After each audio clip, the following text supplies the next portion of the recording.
मैं किसे बताऊं? राजा परीक्षित चाह के भी अपने अश्रुबिंदु को नहीं रोक पाए।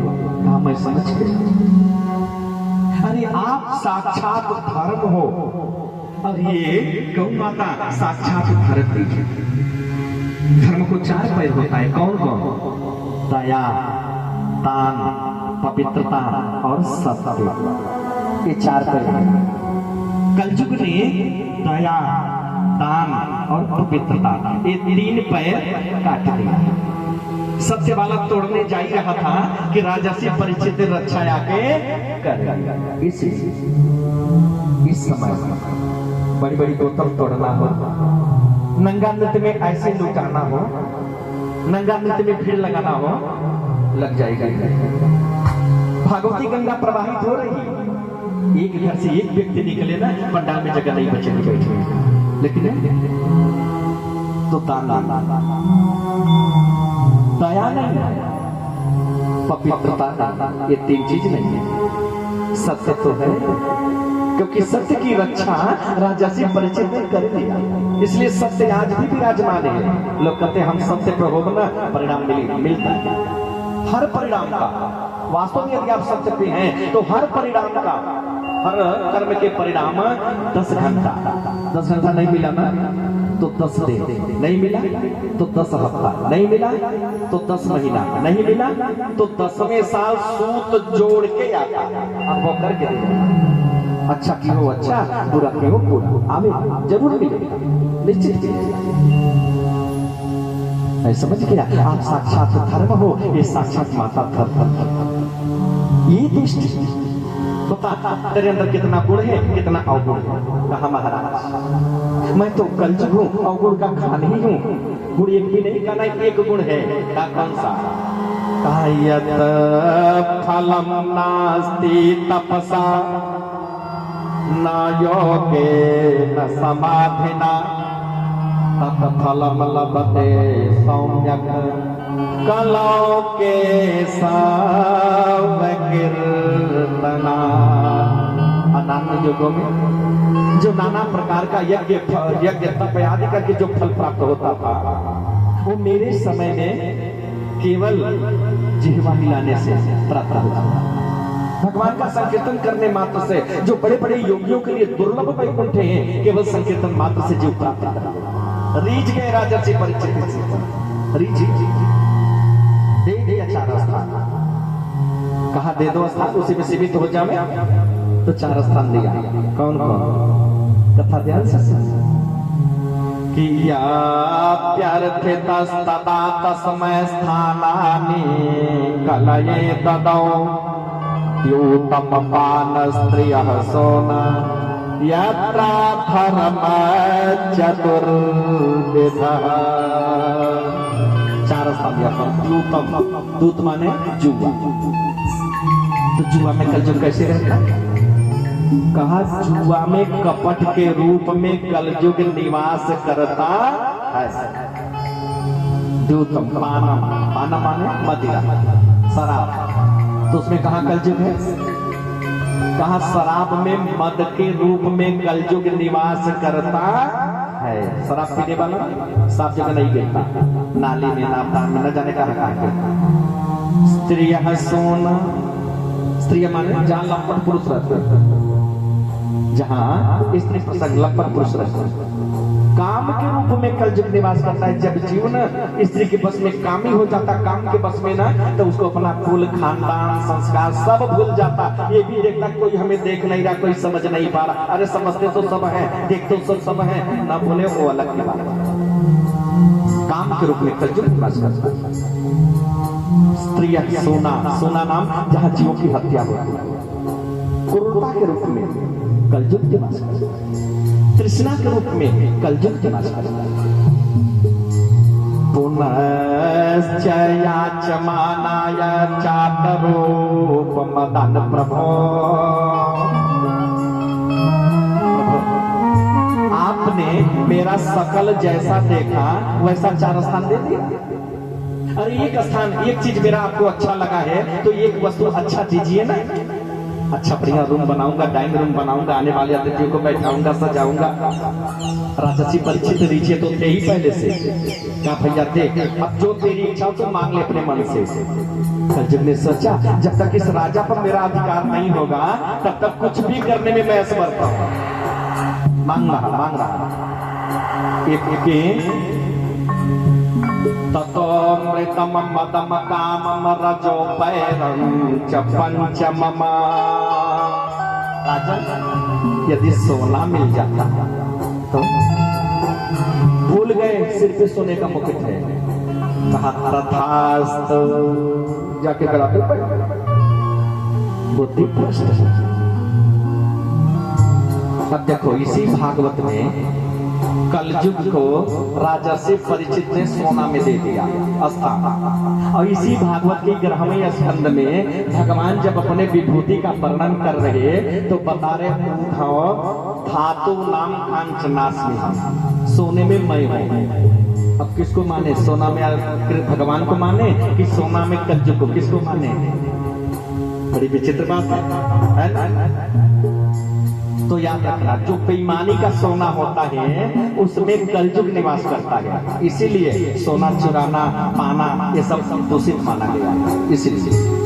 और जो ईमानदारी का सोना होता है ना उसमें तो ठाकुर जी निवास करते हैं, ठाकुर जी निवास करते हैं।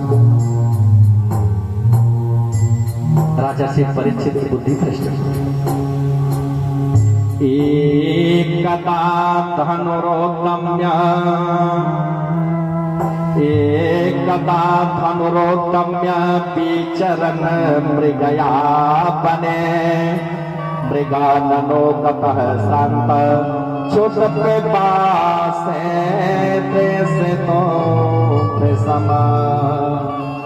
एक दिन राजा से परीक्षित अपने राजमहल में गए और कोषागार में एक मुकुट लगाए, अपना धनुष मार लिए, जंगल में शिकार खेलने चले। और शिकार खेलते हुए बड़े जोर की प्यास लगी।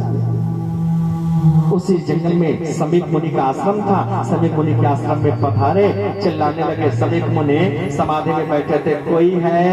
मैं राजा से परीक्षित, मुझे प्यास लगी है, पानी पिलाओ, कोई है? समाधि में ऋषि बोले तो कौन बोले, कोई है ही नहीं वहां ऋषि के अलावा। बच्चे थे सब गंडकी नदी में स्नान करने गए। अंदर झांक के देखा तो एक संत बैठे हैं।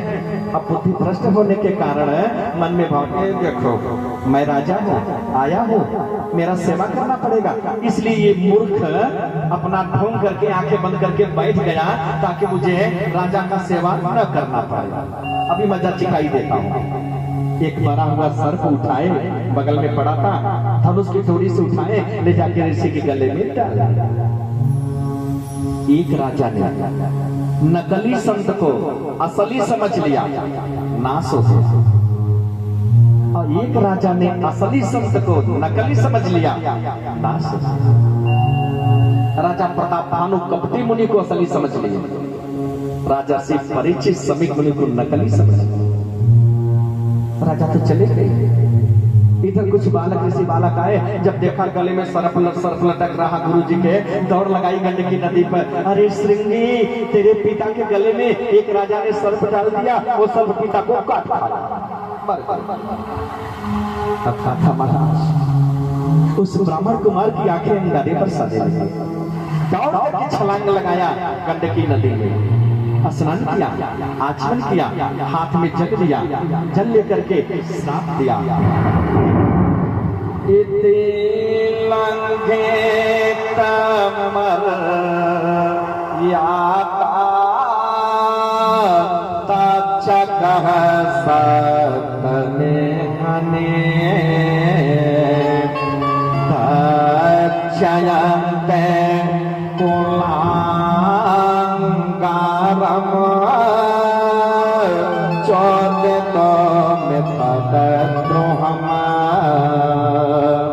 जिसने मर्यादा का उल्लंघन किया है, मेरी समाधि से पिता के गले में सर्प डाला है, मैं श्रृंगी श्राप देता हूँ।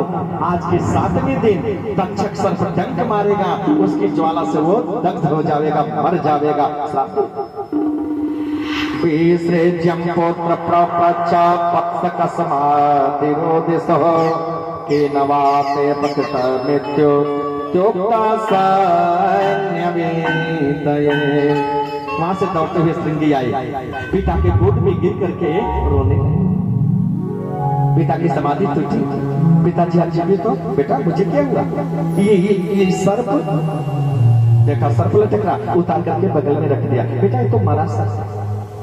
हाँ तो पिताजी, जिसने आपका अपमान किया इस सर्प आपके गले में डाला ना, ऐसा मजा चखाया है ना, वो भी का याद करेगा।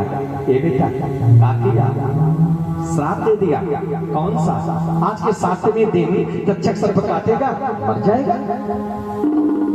तो बेटा जानते हो वो कौन है? नहीं पिताजी नहीं जानता। तो बिना विचारे जो करे सो पाछे पछताए, काम बिगारो आपनो जग में हो। समाधि लगाए, सारा कृत्य राजर्षि परीक्षित का दिख गया। कहा बेटा ये तूने क्या किया? अरे ऐसे धर्मात्मा राजा को तूने श्राप दिया, जिस राजा के बल बटे हम लोग जंगल में निर्विघ्नता पूर्वक निवास करते, तपस्या करते, सारी व्यवस्था ही चलती। बेटा ये क्या किया? अब राजर्षि जैसा सम्राट अब इस भारतवर्ष को नहीं मिलेगा बेटा। अब जितने राजा होंगे सब अंगूठा छाप होंगे, सब चोर होंगे, सब आदताई होंगे, सब मवाली बवाली होंगे। ये सारा पाप बेटा तेरे से चलेगा। अच्छा मेरी नजरों से दूर हो जा। बिना विचार का काम किया है बेटा। अरे कौन सा बहुत बड़ा अपराध कर दिया? एक मरा हुआ सर्प डाल दिया। राजा है, अधिकारी है, उनका दंड देना। हमारे यहाँ आए, हमारा कर्तव्य बनता है उनको आसन देवे, उनको जलपान करावे, और हम समाधि में होने के कारण नहीं कर पाए। एक छोटा सा अपराध के लिए इतना दुर्दांत श्राप तुमने दिया बेटा, ये कहाँ का नियम? इसलिए मेरी नजर से दूर हो जाओ। अब तो ये राष्ट्र, ये भारतवर्ष, ये तो ठाकुर जी के भरोसे चलेगा। कुछ बालकों को बुलाए, कहा जल्दी दौड़ लगाओ राजर्षि परीक्षित के पास। राजर्षि परीक्षित के पास जब पहुंचे, बालक राजर्षि परीक्षित जब घर गए, मुकुट उतार के जब रखे, बुद्धि निर्मल हो गई। बड़ी पश्चाताप होने लगा, बड़ी कलानी आने लगी। जिस ब्राह्मण का हमें चरण धो करके चरणामृत लेना चाहिए, सेवा करना चाहिए, आज तक अपराध नहीं बना, आज ऐसे ब्राह्मण का मुझसे अपमान बन गया। आज अपने पूर्वजों के कीर्ति पताका में ये परिचित कलंक लगा दिया। कलंक लग गया आज हमारे कुल। महारानी इरावती आई। इरावती का महाराज बड़े बेटे दिखाई दे रहे। कहा जब मनुष्य हम करने लगे ना, मैं व्यवस्था बनाता हूँ, मैं कमाता हूँ, मैंने बनाया है, मैंने किया है, मैं सब कुछ करता हूँ, तो समझ जाना उसका महाविनाश उसके सिर पे चढ़ के बोल रहा है। इतने में प्रतिहारी आया, महाराज समीक आश्रम से कुछ ब्राह्मण कुमार आए हैं आपसे मिलने के लिए, जल्दी लाओ उनको। ले आके आसन पे बैठाए, हाथ जोड़ करके दौड़ते हुए राजर्षि परीक्षित गए। ब्राह्मण बालकों को चरणोदक लेने के बाद हाथ जोड़ करके बोले, ब्राह्मण कुमारों आप लोगों ने ऐसा क्यों, आप इतना क्यों दुख सहे, क्यों परेशान? इस दासानुदास परीक्षित को याद कर लिया होता, हम स्वयं आ गए होते, आप काहे का कष्ट किए आने का? सभी बालक के आंखों में आंसू आ गए। कितना विनम्र राजा, कितना शिष्टाचारी राजा, ऐसे राजा को साथ कहा, राजा परिवेश कुछ ऐसा है कि हम आपको नहीं बुला सकते ना, आना पड़ा राजा। कौन सा ऐसा परिवेश? कहा राजा आपको श्राप हुआ है, आज के 7वें दिन तक्षक आपको काटेगा, आपकी मृत्यु हो जाएगी राजन, इसलिए अपने मुक्ति का कोई उपाय यदि साधन करना चाहते हो तो साधन करो, उपाय करो। राजर्षि परीक्षित साधन हो गए, चुप हो। कुछ क्षण के बाद राजर्षि परीक्षित बोले, सुनो आपके ऋषि कुमार ने अच्छा नहीं किया। अब छोटे छोटे ऋषि कुमार ब्राह्मण बालक डरने लगे, राजा है न जाने क्या करेगा, कौन सा दंड देगा। आंखों में आंसू आ गए परीक्षित। कहा कुमारों दैव राज्यम बल प्रेत कोसम प्रकोपित ब्रह्मनला ब्रह्म कुलानलो में दहत भात्र से पुनर्नमे भो पापीयसी दे द्विजते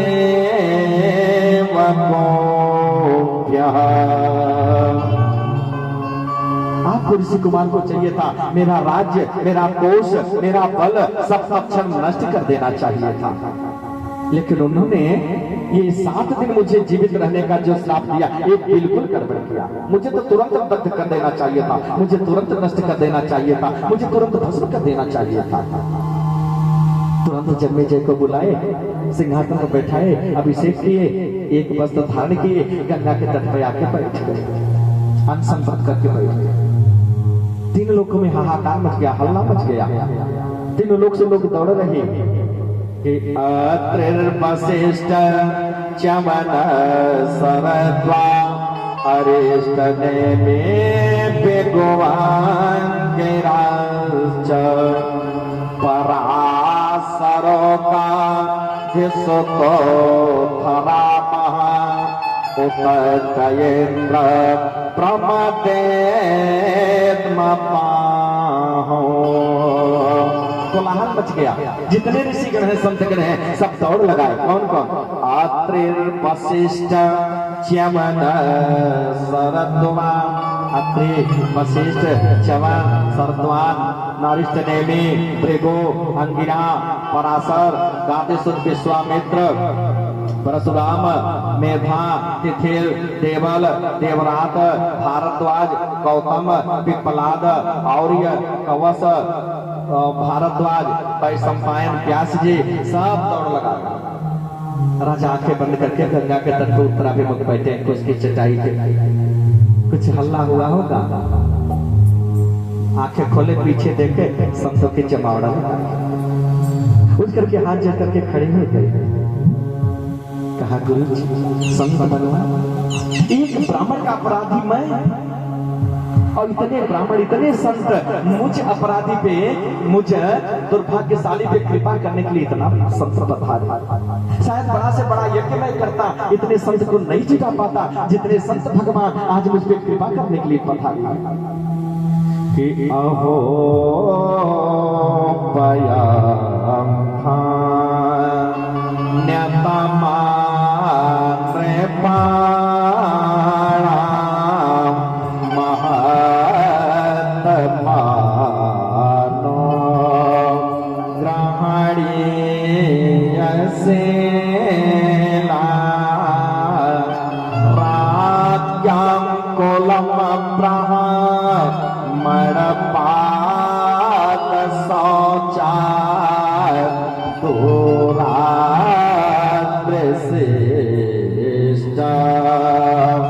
पतकार्य कर्म दूरादृशिष्ट। आज मुझसे बड़ा भागी कौन हो सकता है? अहो वयम धन्य तमान बाड़ा, आज मैं धन्य हो गया। महाराज आपका चरण धोने में, आपका पूजा करने में हम ज्यादा समय नहीं बिताएंगे महाराज, केवल एक ही उपाय बताओ ना, मरने वालों को क्या करना चाहिए? अब सब ऋषिगण विचार कर रहे हैं, अब 7 दिन बाकी है, कौन सा ऐसा साधन बतावे, कैसे इनका उद्धार होगा, कैसे इनका गति होगा। बड़े बड़े ऋषिगण कि वशिष्ठ मुनि पराशर ज्ञानी सारा वेद छानी मारे कई के निगराने।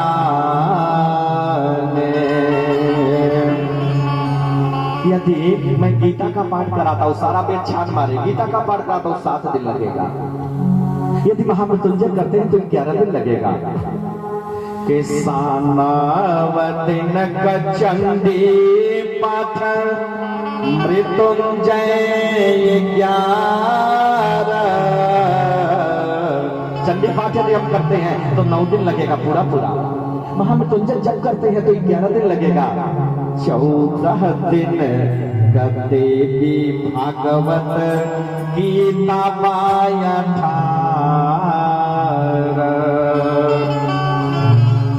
14 दिन देवी भागवत में लगेगा। दिन केवल 7 बाकी है। अब कौन सा साधन हम करें, कौन सा साधन बतावें जिससे राजा से परिचित का उद्धार हो? कोई साधन नहीं दिख रहा। मात्र ये कई प्रश्न मरने वाले को क्या करना चाहिए? फूट के रो पड़े राजा से परिचित, कोस रहे अपने आप को, ठाकुर जी को कोस रहे, प्रभु मिलल कवन लाभ हमके गर्भ में बचवले से, मुक्ति नाई हुई है हमरो तक्षक के कटले से, व्यर्थ हुई का पूजा पाठ ब्राह्मण के सेवा, नदियों में बही गयल देके बेखोवा, मुक्ति नाई हुई है हमरो नगवा के जसले से, मुक्ति नाई हुई है हमरो सपवा के कटले से। उसी समय अकस्मात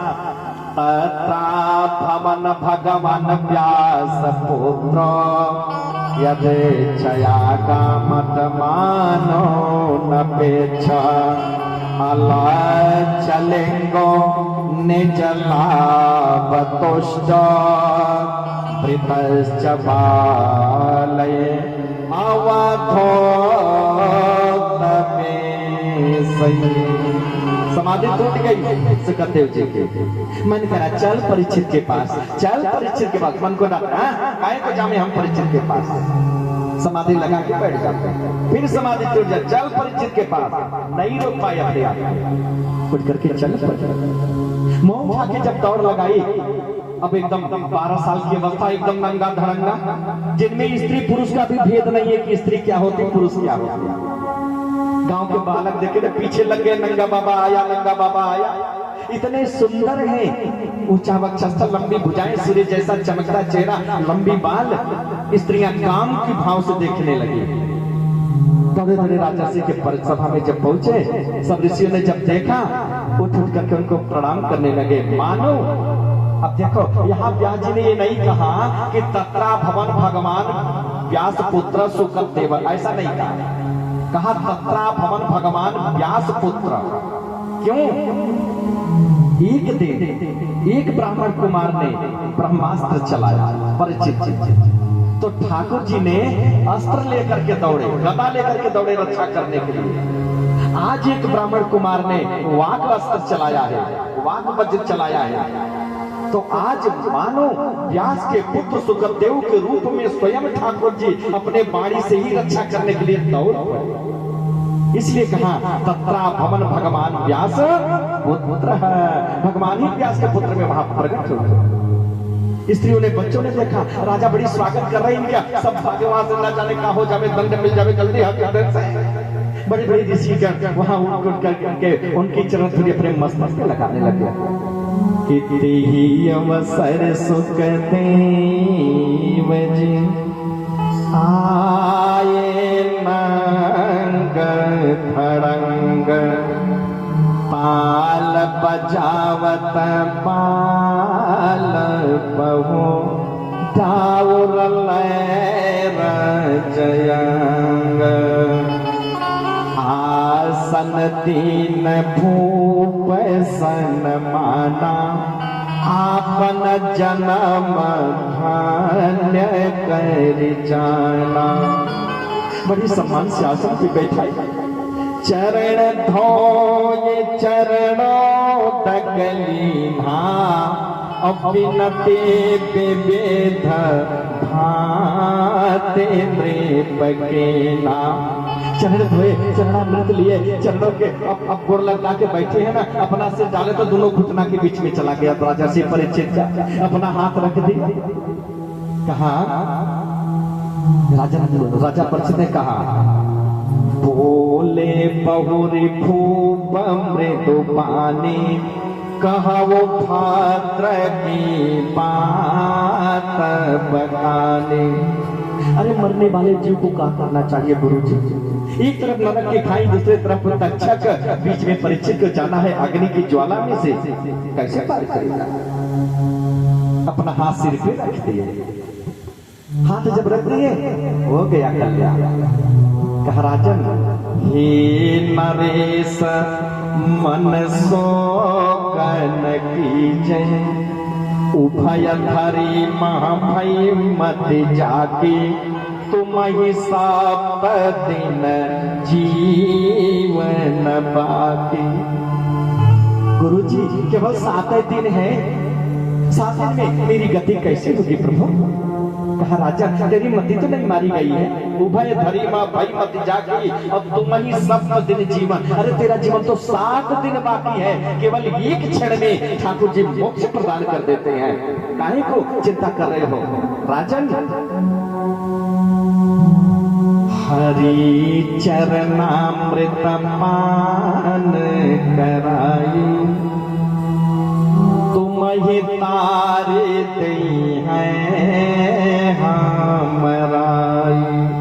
राजा तुम्हें जो हम कथा लेके, खडमान कथा लेके आए हैं ना, वो कथा श्रवण करो। उस कथा से भी मुक्ति नहीं हुई तुम्हारी ना, नृप खडमान कथा चित्त दीजिए। जो कथा सुनाने में बैठ रहा हूँ, चित्त से चित्त लगा के श्रवण करो राजन, फिर भी मुक्ति यदि नहीं हुई तो हरि चरणामृत पान कराई। भगवान नारायण का चरणों तक तुझे पिला पिला के, तुम ही तारे दई हैं हमराई, तुम्हें मुक्ति प्रदान करा दूंगा राजन। ये सुखदेव का संकल्प है।